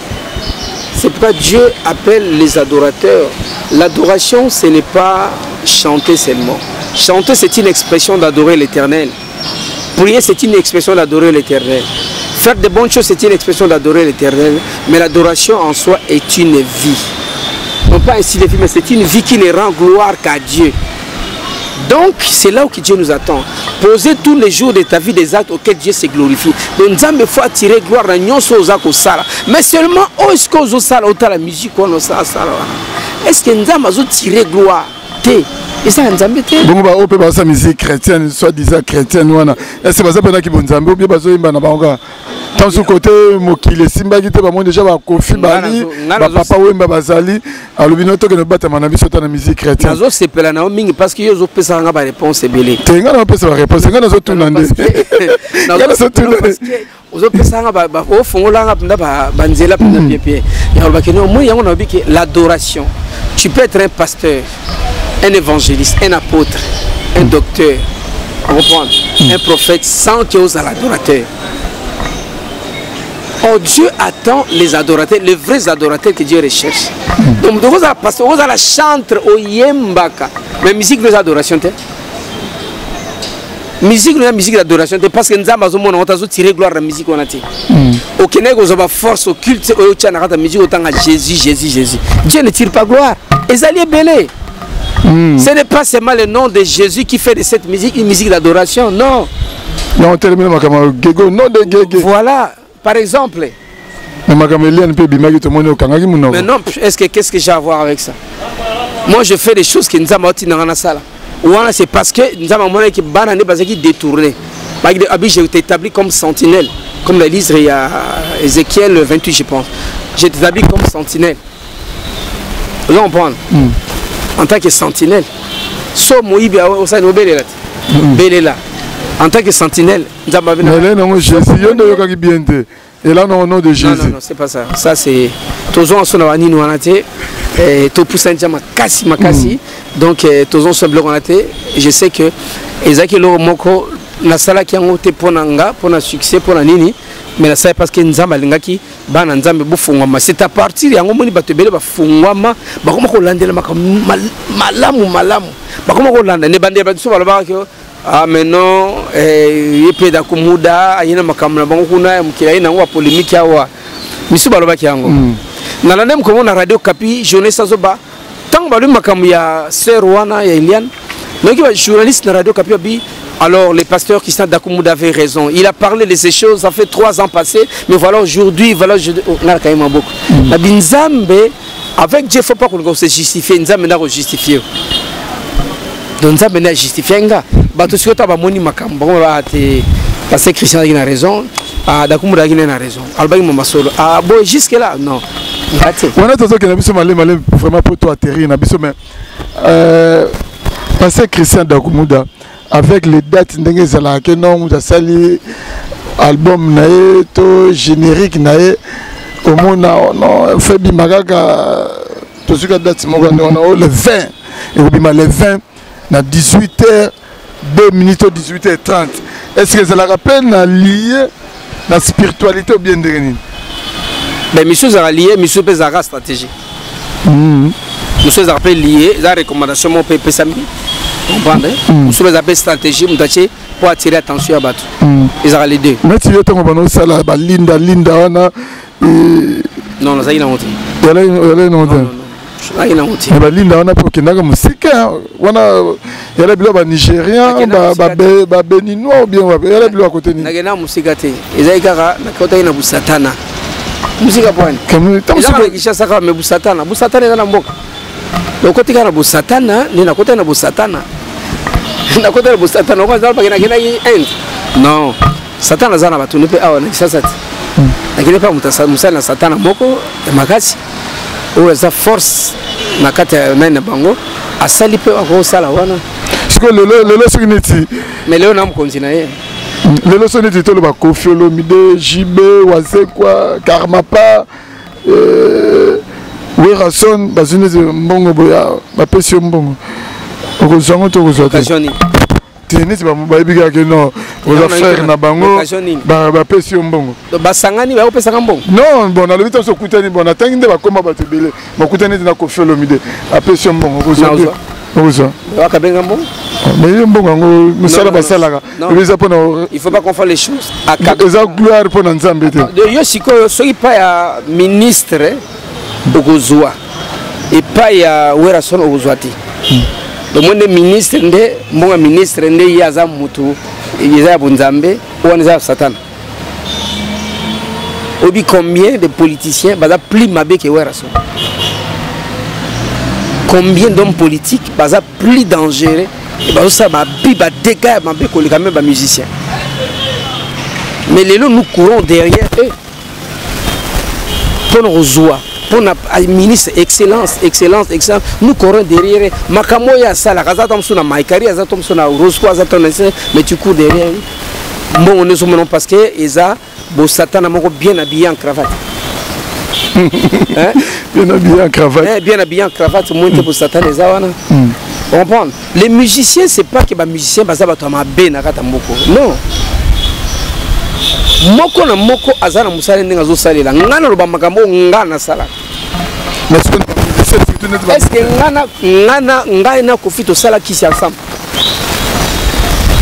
pour na juger mbona to ngana Werason to sala kisi ensemble pour na juger mbona bagi moko za mabe te to loba musala musala na ba no le bige musala on eza malamu te musala attends le musala zo sala mbongo eza fouiller musala parce que attends mais si on a que mbongo apesinga so pas maman lek na bango te toi tu as le bureau moi ministre Kabila qui $10,000 après Kabila 1000 non ce n'est pas ça c'est pas comme ça qu'on doit faire les choses donc aujourd'hui au cause en ratanda pour la famille c'est pas parce qu'il y a des gens assemblés à l'église mususu toi ça menine que maman pesi bino fufu boliate et ce sont maman ndako akabo ibela bi que non yo rolé ensemble parce que yo non bolia c'est ton frère non merci parce que Jésus-Christ obi que yo za nzambe. Parce que question posée, qui posé non, je pose la question. C'est vrai. Je te dis au nom de Jésus-Christ. Et réponse, on appelle ça qui avant tout non. Ils ont dit que Jésus Christ, il fréquentait des gens. Oh yo, Yamabe, avant Liana Bango, Kumena Bango, Kuvana Bango. C'est parce que Batu Bako Bango n'a changé, n'est soki au Kimi Bango. Yo zala modèle, zala exemplaire pour na Bango.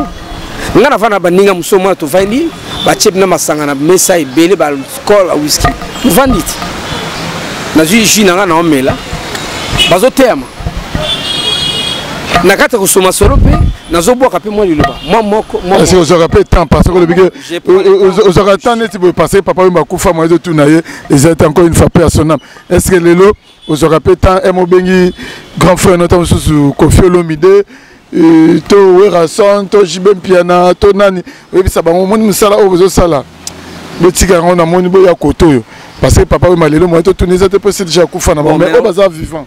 Est-ce que toi tu penses que bandeko na autant comme na ba yo ka maman lo barate je le fais pour tout le monde pas seulement eux pas seulement pour eux je fais pour tout le monde donc biso to za artiste nyon sur Congo baza ba que non frère na biso Dakumuda Asani abongwana akoma pasteur lelo.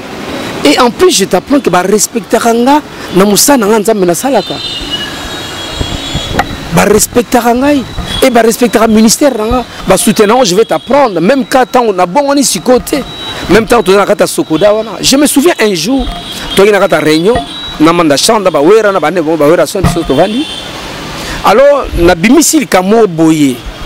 kaya mama bunzambe manda chante ndenga saka ventilier avant de yoga bi frère okomo exagérer okomo intimider bisope makambo ka so ba yebela albina makambo yo so ba yebela ngwa kasi komo biso mama boy penza to banga penda parce que wera ebisa bien manda tika aga sunne mona bisoti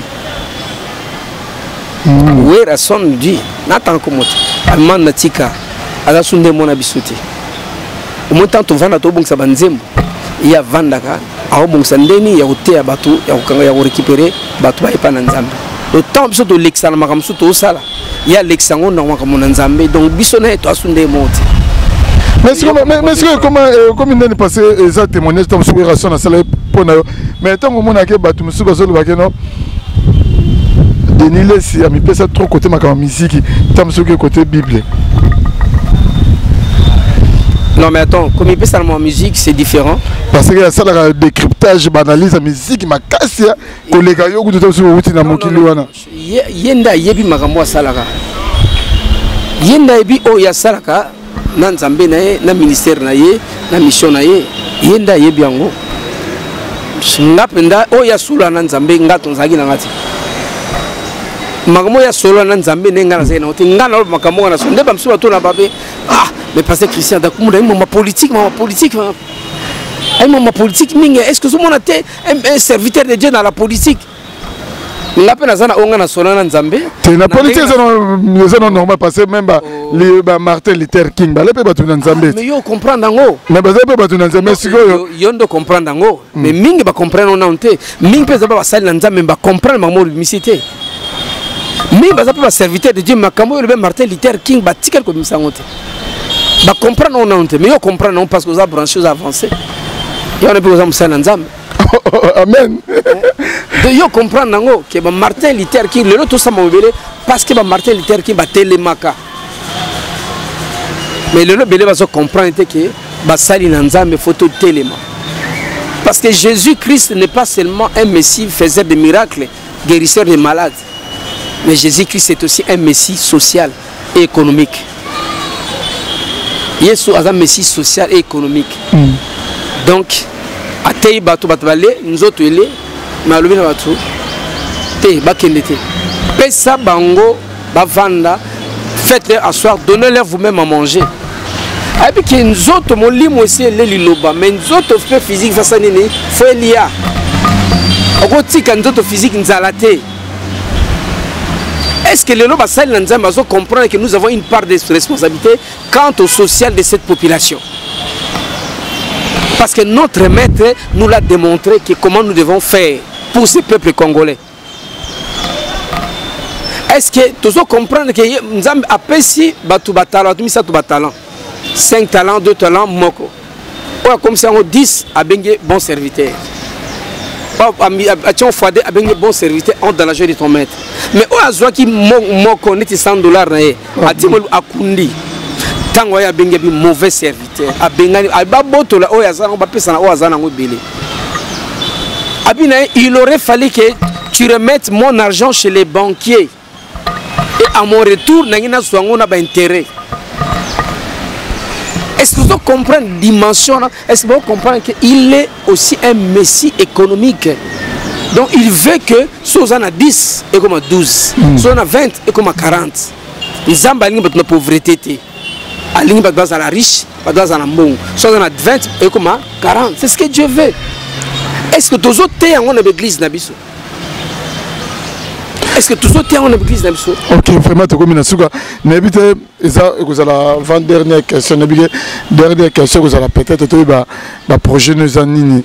Mais tout autant comme Werrason, les locaux parce que Werrason est prévu à prester pour la 5e fois dans le Zénith de Paris.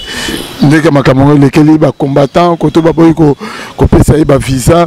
Tant qu'il fallait qu'on exerce au niveau Europe, mais Ajiba visa te ba combattre pe kuna ba télémili message ni kozalani message dans le banaye aloba gloire à Dieu aloba gloire à Dieu gloire soit rendue à Dieu à cause de faire comme on a payé à ça l'accident Covid pour tout à la makamno sur na côté gaka négatif et vous appelez le mot positif. Et vous appelez positif qui est tamsusu mission pour nga kufa kuna. Tamsu dega mo penge sama oskasi. Tamsu yemo pe loko za musala nzambe loko da kumuda po ya obongora. Ya otika penza musique wana akotel wana nzambe akosala penza musala nzambe. Mais moi ce n'est pas déjà un pasteur. Ego benda iti. Ego benda ye. Et c'est benda déjà. Mais c'est benda ka mene adutaka mo mukia.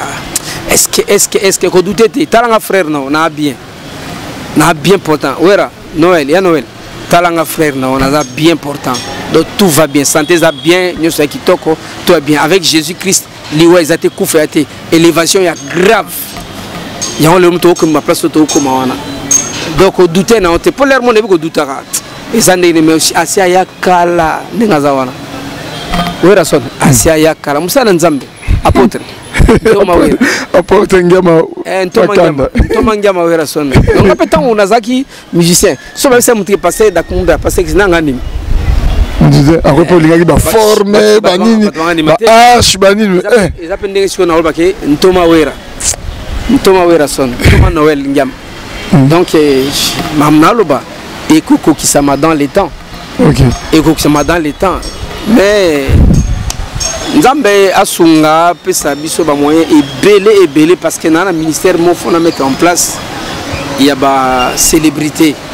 Nzambe pesa mo belé et quand je dis belé pour na ba bon ko encadrer ba célébrité. Satan a donc bundisanga mais à kokate parce que Nzambe bi gérer qui s'opposera à kokate ministère ba célébrité. Vous comprenez? La célébrité, au moins bateau nion sur la célébrité na kata moi la politique, la nino, la culturelle, socio-culturelle, la célébrité on a. Depuis que belé na ozan koye ba kinde nzela ya kubunga. Mais ce que mingi babanga parce que soka ye akuta mango biso toleki. Ba pia ka danger. Biso toleki na ba pia ka ya kosakana te. Ba kibonzambe tant ozongi tant côté na kibonzambe. Par rapport aux années na mokilia. Ne bandel. Mon frère. Aujourd'hui, on a brisement, on a brisé parce que nous avons salon na makamno karaté. Nous avons fait beaucoup à gumba longola nyo surtout za iti. Donc beaucoup à gumbi à longola nyo surtout za iti mais attends moi on a sima $10,000 mais ça retrouvé dans $5,000 dans $5,000 francs. Comment la gueule? Oui. Nous avons besoin de monde peut-être on peut regretter aux sont en côté qu'on bien. Aux gens à crédit. Bon pression à ce point ni.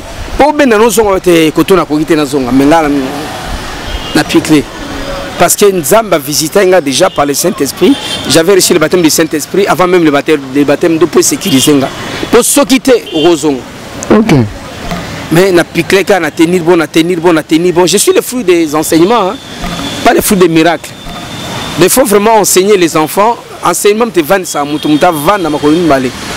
Yamoni na vendre paix. Mais na quoi mutuna zanga plata 1000 francs. Na zanga crédit. Mais na piqué kaka. On a besoin de Christian d'Akumuda pena. Newman, na 5,000 francs. Alors mais ce que l'on a aussi les années. Nzamba pesa nga ba moyen ba mbongo epelé. Ce que yo na ba ko encadrer ba célébrité ou ba bongo converti. On comprend hein? Ba célébrité convertie. Voilà comment je vais dépeupler le camp du diable. On dépeupler en fait. Na ba toucher ba célébrité kaka. La célébrité pour nous qui a retraversé période moi à la un problème mais si on a nos bénéficiaires nous occupés. OK. Est-ce que vous comprenez? Non c'est l'état salaire.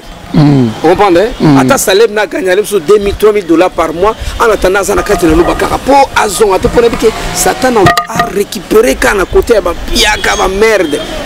Mais ce qu'on attend on a ils attendent au ministère nanga et ça ils vont soutenir encadrer pour que azangate aller la temme na cotiser la bozindo et belé le ba Paul ba nyoko ma mais biso to nyoko ni to apôtre Paul te hein pourquoi na linga pe ba wera ba jibe ba nan bango pe ba nyoko mponga na nyoko te ngana nyoko mita kusupona bango comprendre ngana nyoko mi potentiel bango eza mukuse tamba yana nzambe parce que ce sont des adorateurs de Dieu. Nzamba benga bango baza adorateur mais baza la déviation. Satan a dévié biso kana musala. On comprend? Yango na kozala na za muto na ndima na mikaba na ngambeka. On comprend? Na mikaba mbeka pona bango o musuba kolanda wana baza na problème te. Yango Nzamba otombolanga likolo makasi na kada mboka o pe na mokili mobimba po tenir ba ko s'occuper na ba célébrité fo ba bongwana et ministère ko s'occuper na bango akotika bina ndako ne bina salem sous 6 mois un an azabon internat wana parce que anga ko isanyoso wana mazala mpiaka te aozangelo ko te ndako ne pe bana bazangelo ko te parce que tu occupé bango. OK, merci vraiment to comme na sur mes projets et anini c'était na monio ça va on sait pas le projet te c'est bien et ça projet à l'écolo il y a l'écolo on a bien na ba célébrité déjà so aussi célébrité moko na bien ba te belé ba landaka ye ba ko bongwa donc nous comprendre déjà donc tu ko landa yo a le bien nous appelle présent ya parti politique Ozana tu vas payer ba projet zani parce que vraiment to comme na suka wana ba mona se référer tango postilaga au moins simba gite na mono lingo récupérer ngol susiko. Non mais c'est pas ça et ça premier temps Mamsou de Banon Salon va calculer l'absolu ça calculer ensemble. La mission c'est amener au maximum les enfants de Dieu dans la gestion de la République.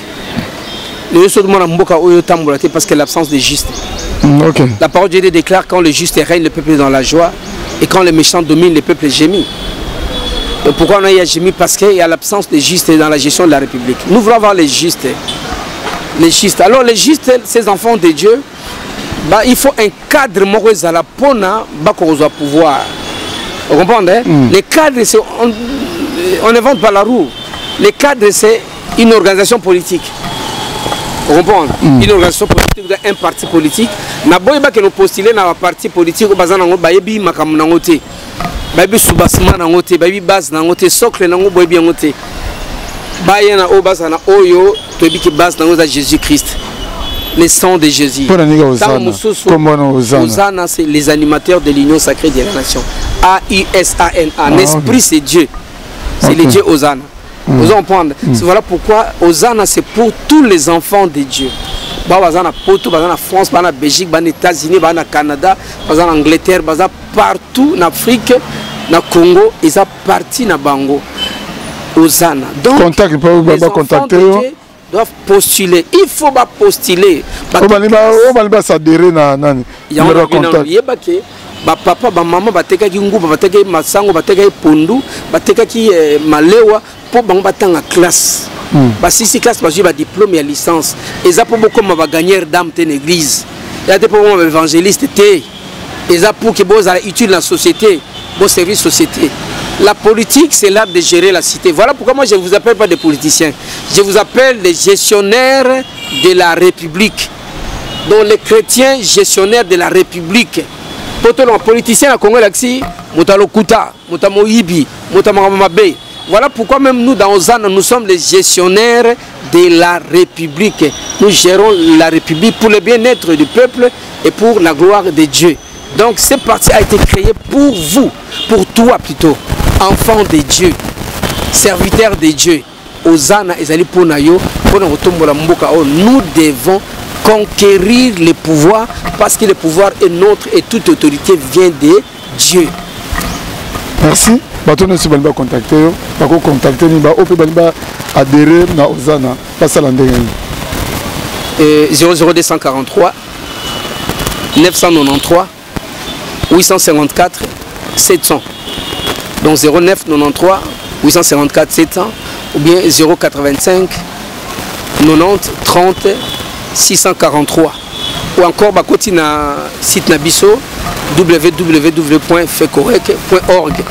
Vous allez dans www site na biso internet, il y a fédération congolaise parce que c'est la fédération qui a créé même Ozana, qui a créé même l'Union sacrée de la nation. Donc c'est la fédération congolaise des églises chrétiennes. J'en appelle aux hommes de Dieu, nous devons ranger nos Bibles, parce que nous avons un message que Dieu nous a donné pour ce temps ici précis, pour changer les Congos. C'est quoi? C'est prêcher l'amour du prochain. Amener les enfants à devenir les activistes de l'amour du prochain. Parce que tous ceux qui gèrent la nation aujourd'hui, ils proviennent de nos églises. Mais quel est le message? Nous devons le former et on comprend que nous devons marcher parce que la parole de Dieu dit que tu aimeras ton prochain comme toi-même. Dès lors que l'homme congolais considère son prochain comme soi-même, le mal est éradiqué. Même la politique, même au niveau de présidence de la République, il ne fera que des choses pour son peuple comme il voudrait qu'on fasse pour lui. Donc c'est ça le message du Congo. Le message que je ramène en ces temps ici pour le Congo, c'est l'amour de Dieu, l'amour du prochain. Le mal sera éradiqué. Pauvreté et aux assous dans Mbokaote, nous allons aux assous dans Mbokaote parce que nous allons faire les choses pour l'autrui. Donc c'est ça le message. Rangeons nos Bibles, arrêtons avec Boébo. Non, je ne vous oblige pas, mais je vous exhorte.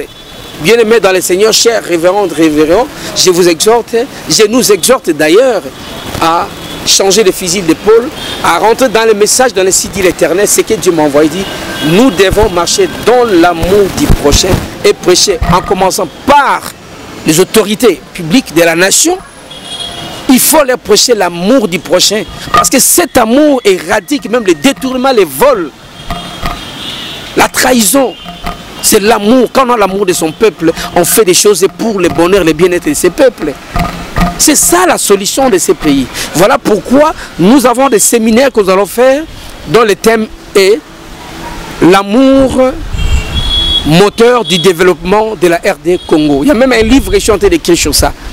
L'amour du prochain moteur du développement de la RD Congo. Donc RD Congo, c'est le épave, Moutuka. Il y a Kitoko.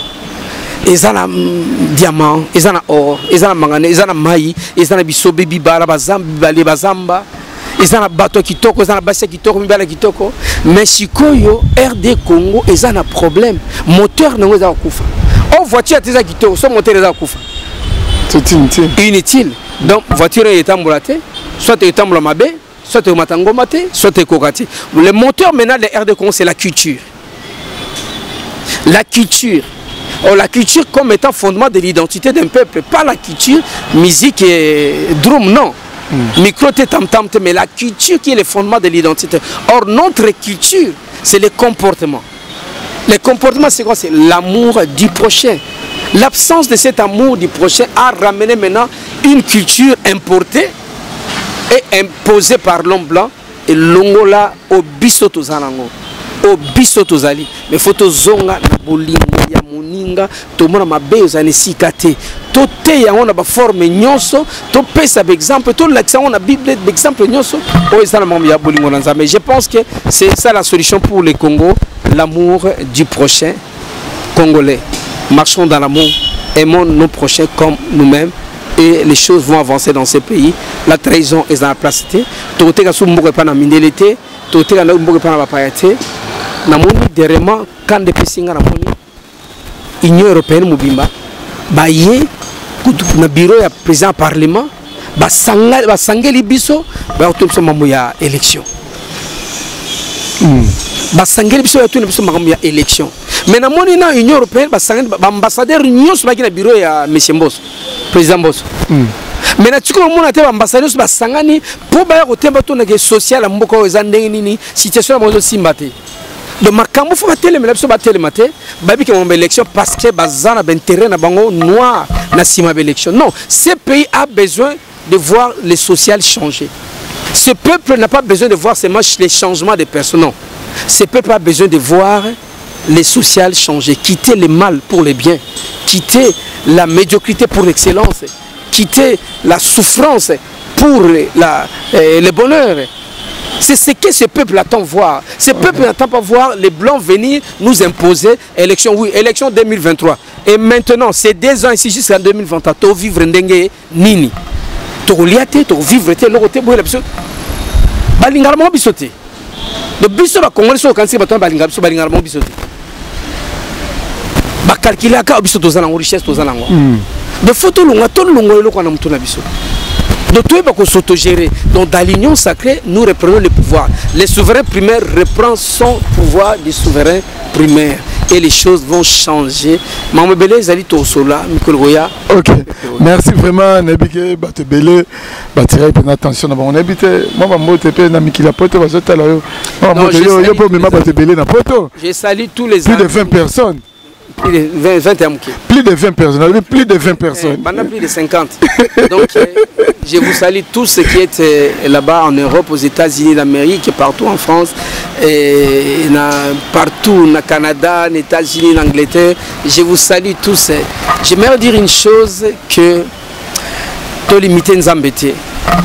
to limiter nzambe te mutu moko ndimaka te ke solution monde uta na Bethlehem na ndako ya bibweli mais solution utelaka kuna pour ça comprendre donc tant musuzo tala ngozo ba neta na ki ba commentaire mo na réseaux sociaux o yepé artiste ya musicien aza te artiste n'importe qui te mon artiste pas si parce que tu un artiste c'est une bombe. Aza bombe parce que c'est quelqu'un qui vit toujours inspiré. Aza moutou aza inspiré. Alors s'il s'inspire bien, ensuite même on a ligne. Il y a des gars. Le temps va commenter peu ba artiste ba na raison que ba mon que na artiste peut ça le logo peut changer mboka. Oui. Artiste à n'importe qui t'es. Mais seulement par rapport à Congolais, à Congo Awa, les artistes sont faibles. Vous comprenez?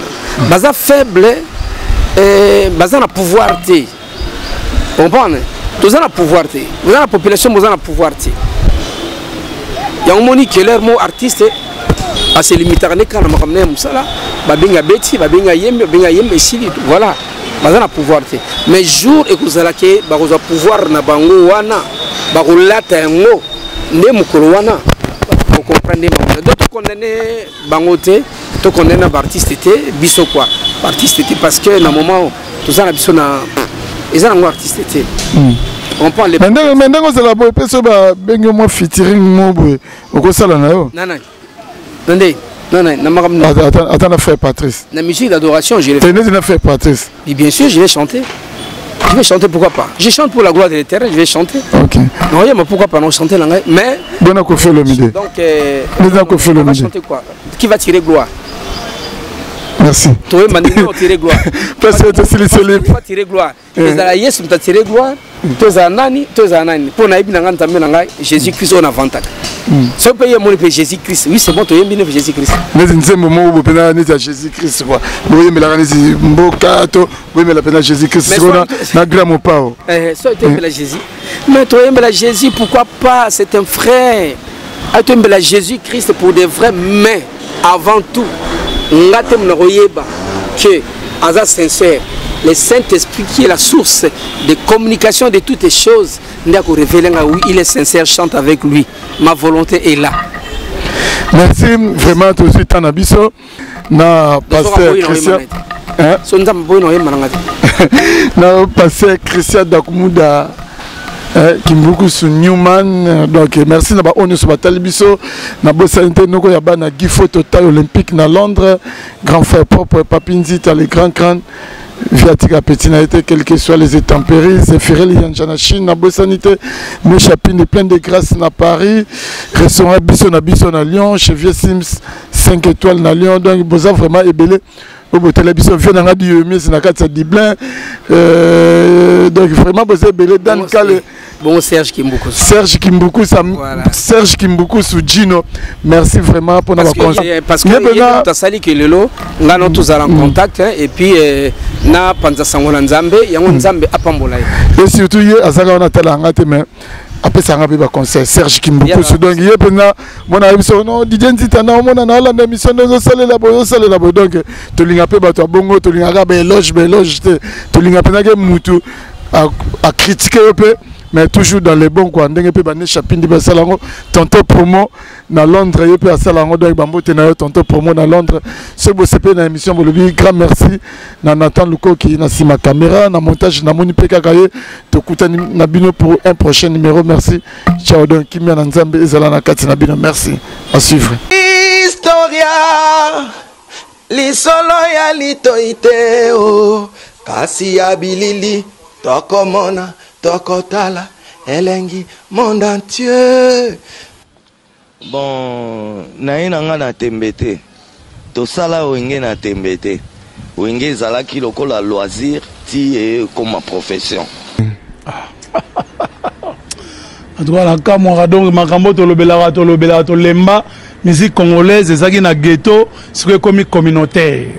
Et qui dit sous on a plus bas niveau et comme communautaire. Il y a d'autres bunda po to bimsango na kata communauté, na kata ghetto, to zo disque d'or. Inshallah. Allah Akbar.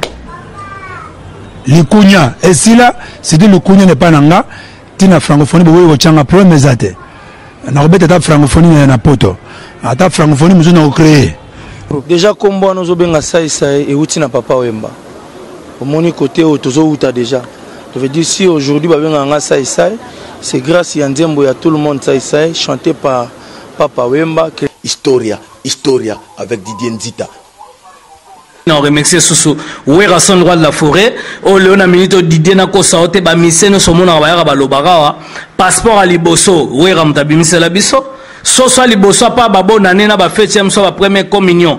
Dabo e ba ke ouera to liango soso musaka mampata mutalamba ka ba musicien au mona rana ba fiba misapina maboko na makoz. Dans les tout puissants Nzambe Mokonzi Mtasala ga ba destin e ba yo za journaliste comment que ba Dubai pa pamba ba journaliste belé pe bazo kene kasangulu pamba pamba